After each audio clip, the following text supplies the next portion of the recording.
Mês 4 no calendário do Eterno. Mês 7, dia 26 de 2022. Há uma grande luta, um pleito, uma urgência que o Eterno tem com o seu povo. Existem 3 categorias e cada uma tem a sua situação espiritual: as árvores, a erva e os que têm algo de verde. Todos, ou se não a maioria, nascidos e criados em Laodiceia, espiritualmente falando, todos persuadidos e enganados por palavras lisonjeiras, filosofias de homens, vãs sutilezas, em tradições mundanas que estão longe de Jesus Cristo.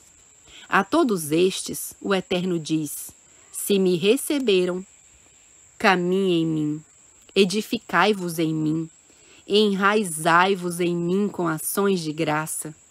Cristo como a cabeça, como a videira, e nós os ramos, para que ele possa circuncidar-nos nele, cortar-nos, arrancar-nos o pecado enraizado que está em nós, e assim morrer totalmente para o eu, e que todos os conflitos e contendas, ira e rancor, pensamentos maus e palavras vãs, possam ser eliminados.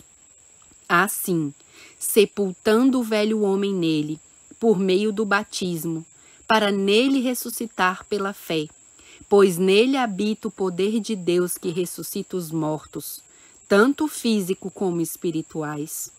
Porque não o sabemos, ou não o vemos, mas enquanto o pecado reinar em nós, estamos mortos.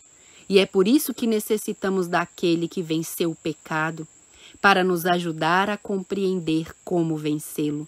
Assim ele, pela nossa entrega e submissão a ele, possa dar-nos e assim conceder-nos o perdão dos nossos pecados. Antes, ele deu muitas ordenanças de rituais e sacrifícios no santuário terrestre, mas agora ele tirou isso, pois o seu sacrifício foi uma vez e para sempre, em benefício da raça humana, na cruz do Calvário. Ali ele despojou o principado e as potestades deste mundo em público, perante uma grande multidão de povos e nações, triunfando sobre eles em si mesmo em corpo de homem, mas com apego total e absoluto no seu espírito, a um está escrito e à vontade do seu Pai Celestial. Portanto, não vivam julgando uns aos outros, mas orem e exortem-se a todos. Exortem a todo momento, sabendo que quem aceitar o Eterno viverá, e quem não aceitar morrerá. Pensando assim, não deve haver ira e disputas entre vós, mas sim palavras redentoras, palavras de salvação. Sabes como comer? Faça-o. Sabes como celebrar as festas? Faça-o. Sabe como estar em ação de graças nas luas novas? Faça-o. Lembre-se de como viver e agir nos sábados, no 7º dia, dia de repouso para o Senhor nosso Deus? Faça-o. Este, por muito exaltado que seja hoje, é uma sombra, um pálido reflexo do que está por vir em breve no reino celestial. Portanto, não sejamos intrometidos na vida alheia para dissensão. Não permitamos também que ninguém nos prive da nossa desejada, almejada e maravilhosa comunhão com Deus, estando em humilde adoração, como os anjos fazem diante de seu Criador. Aqueles que cavilam no desconhecido, que é inteiramente reservado à divindade, inflamam sua mente carnal com abertas ou sutis cavilações, mordidos pela serpente mortífera que busca, anelante, espalhar seu veneno mortal em seu caminho, estes que não fazem de Cristo a sua cabeça, mas que este é seu próprio raciocínio, declinam sem o conhecimento de Deus. Se decidimos que estamos mortos em Cristo, que assim seja, que possamos demonstrar, pois qualquer um pode dizer, mas não é qualquer um que pode demonstrar. Nossas palavras devem ir em uníssono com nossas ações, senão, isso é nulo. O fariseu e o legalista assim agem, e isso está longe de ser dom de Deus. Aparentam sabedoria e golpeiam o corpo diante de todos para mostrar diante deles sua suposta santidade. Mas aquele que vê e conhece até o mais íntimo de nosso ser, lhe é revelada a verdadeira condição do mortal. Fé sem obras é morta. Obra sem fé é nula. E o que é a fé? Ir após um está escrito, com a confiança plena naquele que nos chamou e nos deu instruções sobre o que fazer. E assim, cumprindo nossa parte, ele nunca nos abandonará. Assim, através do divino e o humano, trabalhando juntos, essa união brilhará uma luz que será impossível não ver e apagar. E muitos serão beneficiados por isso para a salvação. Mas aquele que pede ou deseja que Deus opere sem que ele faça sua parte, lhe será contado por incredulidade, pois sem fé é impossível agradar a Deus. Ninguém pode com verdade se sobressair em conhecimento e influência, a menos que tenha uma relação com Deus de toda sabedoria e poder. Toda filosofia humana é vergonhosa confusão. Os mais exaltados vivem confusos diante da investigação e temas da ciência e a revelação de Deus. O Criador e sua criação estão mais além da compreensão humana limitada dos homens. E por isso, para não ficar ou ver-se nulos, declaram que a Bíblia não é fidedigna, porque não conseguem, com vãs palavras humanas, explicar a grandeza do Onipotente. Buscando causas naturais, se encontram com a cortina do desconhecido que somente e exclusivamente se abre para aqueles que o Eterno, em sua onisciência, a deseja abrir. Por isso a evolução, o panteísmo, o ateísmo, todas essas e outras, são formas em que o inimigo rebaixa o Criador e suas criaturas, sendo assim somente superstições e não realidade, mas que sua mente enferma a duplica no mortal, que sempre vai em busca do sensacionalismo. Muitos desejam ser tão originais que chegam a ser instáveis na fé.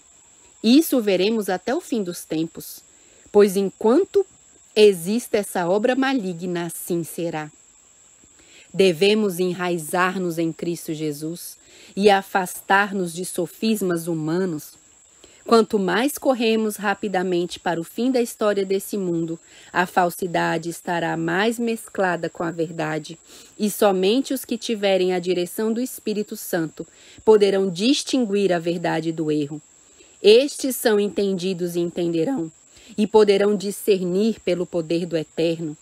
Tem que haver esforço e manter-se no caminho do Eterno, pois sem a verdadeira luta, isso não se conseguirá.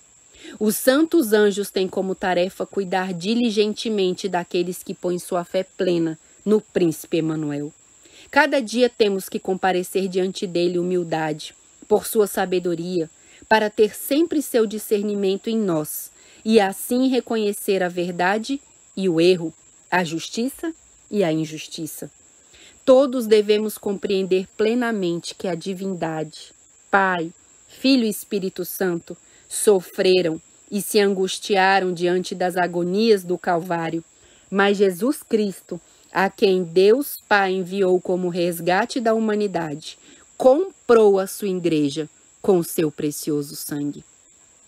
Morto por mãos de fanáticos religiosos, que alegavam ser o povo escolhido, e exaltados, segundo eles, por possuir o maior conhecimento da terra. Cristo Jesus reúne toda a glória de seu Pai. Ele é o esplendor do Pai, sua própria imagem. A glória dos atributos do Pai é refletida em seu Filho Jesus Cristo. Assim, trazem ao mundo um evangelho glorioso, constituído pela justiça de Cristo.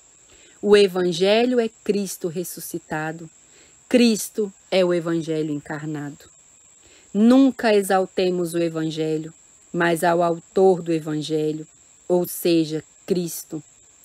Cristo Jesus é a perfeita representação do Deus Pai, em um perfeito exemplo da humanidade sem pecado.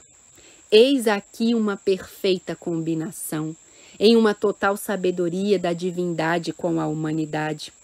O caráter de Jesus Cristo é digno de meditação e admiração constante. Ele foi tentado em tudo, assim como nós também somos tentados, mas não pecou, não se contaminou, ainda que estivesse rodeado por elas. Somente contemplando-o diariamente, poderemos por sua graça vencer. Aquele que não medita constantemente, perde a grande oportunidade de chegar a refletir o caráter do desejado de todas as nações em sua vida. Seres mortais como nós, somente podemos chegar a alcançar o alto ideal que está diante de nós, mediante o sacrifício de Jesus Cristo. Somente nele somos completos, sem justiça própria, mas com sua justiça imputada a nós. Nossa imperfeição já não seria mais vista, pois estaríamos revestidos com o manto da perfeição de Jesus Cristo. Queira Deus, é o desejo do meu coração que possamos chegar a ser assim em Cristo. Nos apeguemos a Ele, vamos buscá-lo, certamente alcançaremos a vitória nele. Que o Senhor nos abençoe.